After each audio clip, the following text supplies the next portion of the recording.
Alice's Adventures in Wonderland. The Pool of Tears.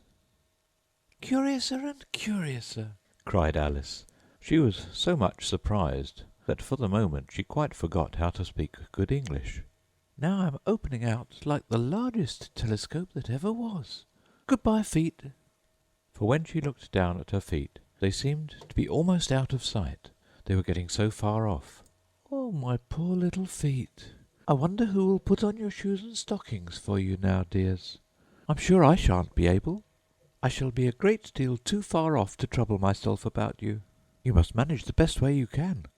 But I must be kind to them," thought Alice, "or perhaps they won't walk the way I want to go. Let me see. I'll give them a new pair of boots every Christmas." And she went on planning to herself how she would manage it. "They must go by the carrier," she thought. "And how funny it'll seem, sending presents to one's own feet. And how odd the directions will look. Alice's right foot, Esquire. Hearthrug, near the fender, with Alice's love. Oh dear, what nonsense I'm talking!" Just then her head struck against the roof of the hall. In fact, she was now more than 9 feet high, and she at once took up the little golden key and hurried off to the garden door. Poor Alice! It was as much as she could do, lying down on one side, to look through into the garden with one eye, but to get through was more hopeless than ever. She sat down and began to cry again. "You ought to be ashamed of yourself," said Alice. "A great girl like you," she might well say this, "to go on crying in this way. Stop this moment, I tell you." But she went on all the same, shedding gallons of tears, until there was a large pool all round her, about 4 inches deep and reaching half down the hall. After a time she heard a little pattering of feet in the distance, and she hastily dried her eyes to see what was coming. It was the White Rabbit returning, splendidly dressed, with a pair of white kid gloves in one hand and a large fan in the other. He came trotting along in a great hurry, muttering to himself as he came, "Oh, the Duchess, the Duchess! Oh, won't you be savage if I've kept her waiting?" Alice felt so desperate that she was ready to ask help of anyone, so when the rabbit came near, she began in a low, timid voice, "If you please, sir." The rabbit started violently, dropped the white kid gloves and the fan, and scurried away into the darkness as hard as he could go. Alice took up the fan and gloves, and as the hall was very hot, she kept fanning herself all the time she went on talking. "Dear, dear, how queer everything is today! And yesterday things went on just as usual. I wonder if I've been changed in the night. Let me think. Was I the same when I got up this morning? I almost think I can remember feeling a little different. But if I'm not the same, the next question is, who in the world am I? Ah, that's the great puzzle." And she began thinking over all the children she knew that were of the same age as herself, to see if she could have been changed for any of them. "I'm sure I'm not Ada," she said, "for her hair goes in such long ringlets, and mine doesn't go in ringlets at all. And I'm sure I can't be Mabel, for I know all sorts of things, and oh, she knows such a very little.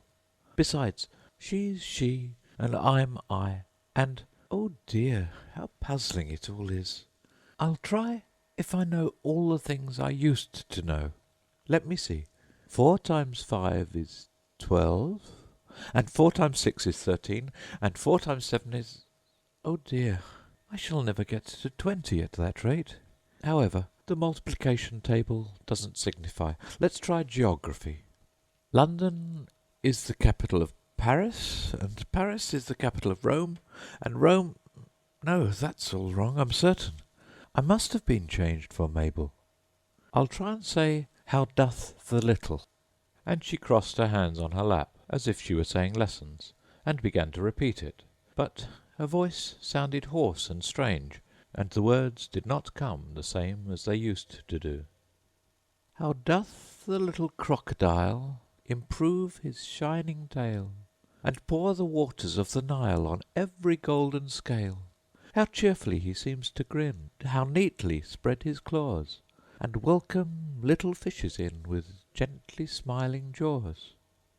I'm sure those are not the right words, said poor Alice, and her eyes filled with tears again as she went on. I must be Mabel after all, and I shall have to go and live in that poky little house, and have next to no toys to play with, and oh, ever so many lessons to learn. No, I've made up my mind about it. If I'm Mabel, I'll stay down here. It'll be no use their putting their heads down and saying, "Come up again, dear." I shall only look up and say, "Who am I, then? Tell me that first. And then, if I like being that person, I'll come up. If not, I'll stay down here till I'm somebody else." But, oh dear, cried Alice with a sudden burst of tears, I do wish they would put their heads down. I am so very tired of being all alone here. As she said this, she looked down at her hands, and was surprised to see that she had put on one of the rabbit's little white kid gloves while she was talking. How can I have done that? She thought. I must be growing small again. She got up and went to the table to measure herself by it, and found that, as nearly as she could guess, she was now about 2 feet high, and was going on shrinking rapidly. She soon found out that the cause of this was the fan she was holding, and she dropped it hastily, just in time to avoid shrinking away altogether. That was a narrow escape, said Alice, a good deal frightened at the sudden change, but very glad to find herself still in existence. And now for the garden! And she ran with all her speed back to the little door. But alas! The little door was shut again, and the little golden key was lying on the glass table as before. And things are worse than ever, thought the poor child, for I never was so small as this before, never, and I declare it's too bad, that it is. As she said these words, her foot slipped, and in another moment, splash, she was up to her chin in salt water. Her first idea was that she had somehow fallen into the sea, and in that case I can go back by railway, she said to herself. Alice had been to the seaside once in her life, and had come to the general conclusion that wherever you go to on the English coast, you find a number of bathing machines in the sea, some children digging in the sand with wooden spades, then a row of lodging-houses, and behind them a railway station. However, she soon made out that she was in the pool of tears which she had wept when she was 9 feet high. I wish I hadn't cried so much, said Alice as she swam about, trying to find her way out. I shall be punished for it now, I suppose, by being drowned in my own tears. That will be a queer thing, to be sure. However, everything is queer to-day. Just then she heard something splashing about in the pool a little way off, and she swam nearer to make out what it was. At first she thought it must be a walrus or hippopotamus, but then she remembered how small she was now, and she soon made out that it was only a mouse that had slipped in like herself. Would it be of any use now, thought Alice, to speak to this mouse? Everything is so out of the way down here that I should think very likely it can talk. At any rate, there's no harm in trying. So she began. "O Mouse, do you know the way out of this pool? I'm very tired of swimming about here, O Mouse." Alice thought this must be the right way of speaking to a mouse. She had never done such a thing before, but she remembered having seen in her brother's Latin grammar, "A mouse, of a mouse, to a mouse, O mouse." The mouse looked at her rather inquisitively, and seemed to her to wink with one of its little eyes, but it said nothing. "Perhaps it doesn't understand English," thought Alice. "I dare say it's a French mouse, come over with William the Conqueror." For, with all her knowledge of history, Alice had no very clear notion how long ago anything had happened. So she began again. "Où est ma chatte?" which was the first sentence in her French lesson book. The mouse gave a sudden leap out of the water, and seemed to quiver all over with fright. "Oh, I beg your pardon," cried Alice hastily, afraid that she had hurt the poor animal's feelings. "I quite forgot you didn't like cats." "Not like cats!" cried the mouse in a shrill, passionate voice. "Would you like cats if you were me?" "Well, perhaps not," said Alice in a soothing tone. "Don't be angry about it. And yet I wish I could show you our cat Dinah. I think you'd take a fancy to cats if you could only see her. She's such a dear, quiet thing," Alice went on half to herself, as she swam lazily about in the pool. "And she sits purring so nicely by the fire, licking her paws and washing her face. and she is such a nice soft thing to nurse, and she's such a capital one for catching mice. Oh, I beg your pardon, cried Alice again, for this time the mouse was bristling all over, and she felt certain it must be really offended. We won't talk about her any more if you'd rather not. We, indeed, cried the mouse, who was trembling down to the end of his tail. As if I would talk on such a subject!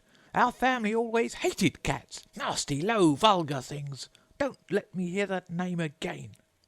I won't indeed, said Alice, in a great hurry to change the subject of conversation.